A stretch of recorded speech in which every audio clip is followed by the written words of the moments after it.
Hi everyone, ನಾನು ನಿಮ್ಮ Nirmala Prasad. Welcome back to my YouTube channel.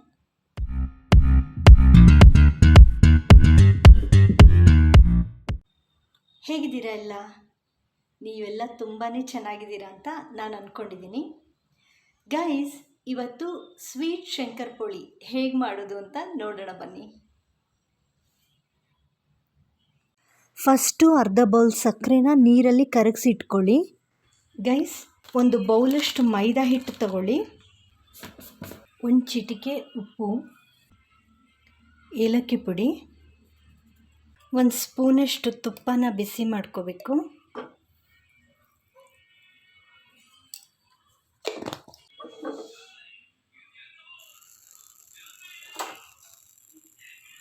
ಬಿಸಿ ತುಪ್ಪನ ಮೈದಾ ಹಿಟ್ಟಿಗೆ ಹಾಕಿ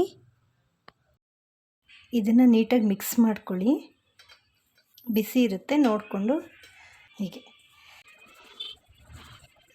ತುಪ್ಪ ಎಲ್ಲ ಫುಲ್ಲು ಹಿಟ್ಟಿಗೆ ನೀಟಾಗಿ ಸ್ಪ್ರೆಡ್ ಆಗಬೇಕು. ಆ ಥರ ಕ್ಲೀನಾಗಿ ಮಿಕ್ಸ್ ಮಾಡ್ಕೊಳ್ಳಿ, ಸೊ ದಟ್ ಶಂಕರಪೋಳಿ ಸಾಫ್ಟಾಗಿ ಬರುತ್ತೆ, ಸಾಫ್ಟ್ ಆ್ಯಂಡ್ ಕ್ರಿಸ್ಪಿ.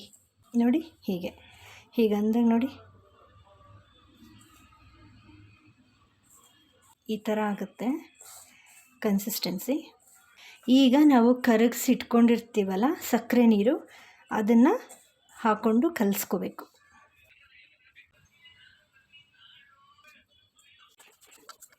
ಗೈಸ್, ಒಂದೇ ಸರಿ ನೀರು ಹಾಕ್ಕೋಬೇಡಿ, ಸ್ವಲ್ಪ ಸ್ವಲ್ಪನೇ ಹಾಕ್ಕೋಬೇಕು. ನೀವು ಸಕ್ಕರೆ ನೀರು ಕರಗಿಸಿಟ್ಟಿದ್ದೀರಲ್ಲ, ಅದು ಸ್ವಲ್ಪ ಸ್ವಲ್ಪನೇ ಹೀಗೆ ಹಾಕ್ಕೊಂಡು ಹೀಗೆ ಕಲಿಸ್ಕೊಳ್ಳಿ. ಏಕೆಂದರೆ ನೀರು ಜಾಸ್ತಿ ಇಡಿಸಲ್ಲ. ನಿಮಗೇನಾದರೂ ಸ್ವಲ್ಪ ಇದು ತೆಳು ಆಯಿತು ಅನ್ಸಿದ್ರೆ ಒಂದು ಸ್ವಲ್ಪ ಮೈದಾ ಹಿಟ್ಟು ಒಂದು 2 ಸ್ಪೂನ್ ಮಿಕ್ಸ್ ಮಾಡ್ಕೊಳ್ಳಿ. ಚಪಾತಿ ಹಿಟ್ಟಿನ ಅದಕ್ಕೆ ಕಲಿಸ್ಕೊಳ್ಳಿ. ನೋಡಿ ಸರಿಯಾಗಿ ಬಂತು ಇದು. ನಾವು ಬರೀ ಮೈದಾ ಹಿಟ್ಟು ಹಾಕಿರೋದ್ರಿಂದ ಹಿಟ್ಟು ನೆನೆಯೋ ಅವಶ್ಯಕತೆ ಇಲ್ಲ. ಕೆಲವರು ಚಿರೋಟಿ ರವೆ ಮಿಕ್ಸ್ ಮಾಡ್ತಾರೆ ಇದಕ್ಕೆ ಕ್ರಿಸ್ಪಿನೆಸ್ಗೆ. ಅದನ್ನು ಹಾಕಿ ಕಲಿಸಿದವರು ಒಂದು 10 ನಿಮಿಷ ಹಿಟ್ಟನ್ನು ನೆನೆಯೋಕ್ಕೆ ಬಿಡಬೇಕಾಗತ್ತೆ. ಇದನ್ನು ನಾವೀಗ ಡೈರೆಕ್ಟಾಗಿ ಲಟ್ಸೋಣ. ಎಣ್ಣೆ ಕಾಯಕ್ಕೆ ಇಟ್ಟಿದ್ದೀನಿ ಗೈಸ್. ಎಣ್ಣೆ ಕಾಯ್ತಾ ಇದೆ ಗೈಸ್. ಅಷ್ಟರಲ್ಲಿ ನಾವು ಇದನ್ನು ಲಟ್ಟಿಸ್ಕೊಂಬಿಡೋಣ. ಇದು ಚಪಾತಿಯಷ್ಟು ತೆಳು ಏನು ಬೇಡ, ಸ್ವಲ್ಪ ಅದಕ್ಕಿಂತ ಸ್ವಲ್ಪ ದಪ್ಪನೇ ಇರಲಿ. ಈ ಥರ ಲಟ್ಟಿಸ್ಕೊಂಡು ಇದನ್ನು ನೀವು ಡೈಮಂಡ್ ಶೇಪಲ್ಲಾದ್ರೂ ಕಟ್ ಮಾಡ್ಕೋಬೋದು, ಸ್ಕ್ವೇರಲ್ಲಾದರೂ ಮಾಡ್ಕೋಬೋದು. ನಾನೀಗ ಡೈಮಂಡ್ ಶೇಪ್ನಲ್ಲಿ ಕಟ್ ಮಾಡ್ತೀನಿ.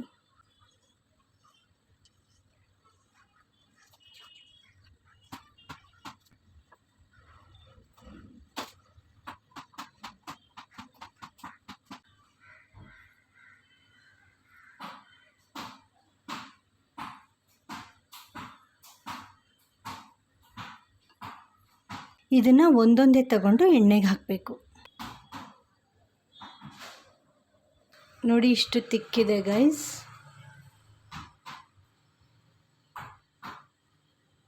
ನೋಡಿ ಹೀಗೆ ಒಂದೊಂದಾಗಿ ಹಾಕಬೇಕು. ಎಣ್ಣೆ ಕಾದಿದೆ. ಒನ್ಸ್ ಎಣ್ಣೆ ಕಾದ್ಮೇಲೆ ಸಿಮ್ಮಲ್ಲಿ ಮೀಡಿಯಮಲ್ಲಿ ಇಟ್ಕೊಳ್ಳಿ.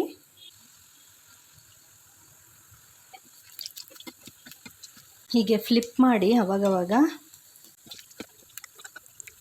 ಇದು ಹೊಂಬಣ್ಣ ಬರೋವರೆಗೂ ನಾವು ಫ್ರೈ ಮಾಡಬೇಕು. ಗೈಸ್, ಇದಾಯಿತು, ತೆಗೆದು ಬಿಡೋಣ.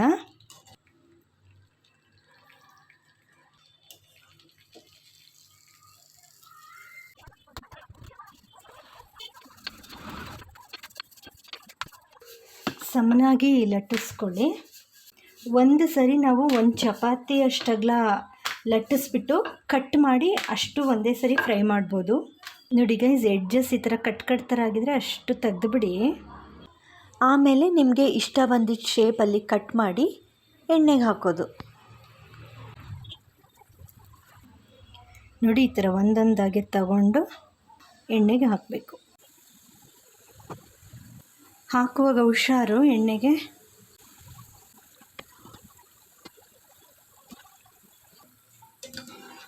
ಹೀಗೆ ನಾವು ತಿರುಗಿಸ್ತಾನೇ ಇರಬೇಕು. ಅದನ್ನು ಹಾಗೆ ಬಿಟ್ಟರೆ ಒಂದೇ ಕಡೆ ಬೆಂದಂಗಾಗುತ್ತೆ. ಹಾಗಾಗಿ ತಿರುಗಿಸ್ತಾ ಇರಬೇಕು, ಹೀಗೆ ಆಡಿಸ್ತಾ ಇರಬೇಕು. ಗೈಸ್ ನೋಡಿ, ಇದು ಒಳ್ಳೆ ಕಲರ್ ಬಂದಿದೆ, ಆಗಿದೆ. ಹೊಂಬಣ್ಣ ಅಂತಾರಲ್ಲ ಆ ಕಲರ್ ಬಂದಿದೆ. ತೆಗೆದುಬಿಡೋಣ.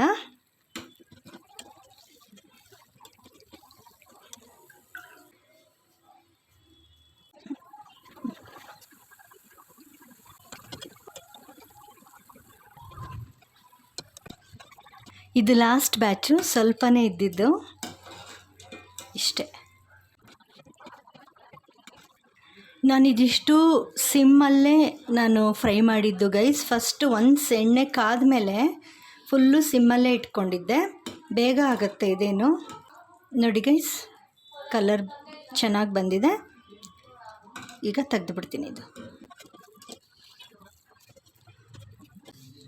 ಆಫ್ ಮಾಡೋಣ. ನೋಡಿ ಗೈಸ್, ರುಚಿಯಾದ crispy and crunchy sweet Shankarpoli ready. Tasty delicious snack ಇದು. ಟೀ ಟೈಮ್ಗೂ ಆಗುತ್ತೆ, ಮತ್ತು ನೀವು ಟ್ರಾವೆಲ್ ಮಾಡುವಾಗ ಇದನ್ನು ಮಂಚಿಂಗೂ ಕ್ಯಾರಿ ಮಾಡ್ಬೋದು. ನೋಡಿದ್ರಲ್ಲ ಗೈಸ್, ಸ್ವೀಟ್ ಶಂಕರಪೋಳಿ ಪ್ರಿಪ್ರೇಷನ್ ತುಂಬಾ ಚೆನ್ನಾಗಿರುತ್ತೆ. ನೀವು ಮನೆಯಲ್ಲಿ ಟ್ರೈ ಮಾಡಿ ಹೇಗೆ ಬಂತು ಅಂತ ಕಾಮೆಂಟ್ಸಲ್ಲಿ ತಿಳಿಸಿ. ನನ್ನ ವಿಡಿಯೋ ಇಷ್ಟ ಆದಲ್ಲಿ ಲೈಕ್ ಮಾಡಿ, ಮರಿದೇ ಸಬ್ಸ್ಕ್ರೈಬ್ ಮಾಡಿ. ಮತ್ತೆ ನೆಕ್ಸ್ಟ್ ವಿಡಿಯೋದಲ್ಲಿ ಸಿಗ್ತೀನಿ. ಅಲ್ಲಿವರೆಗೂ ಬಾಯ್.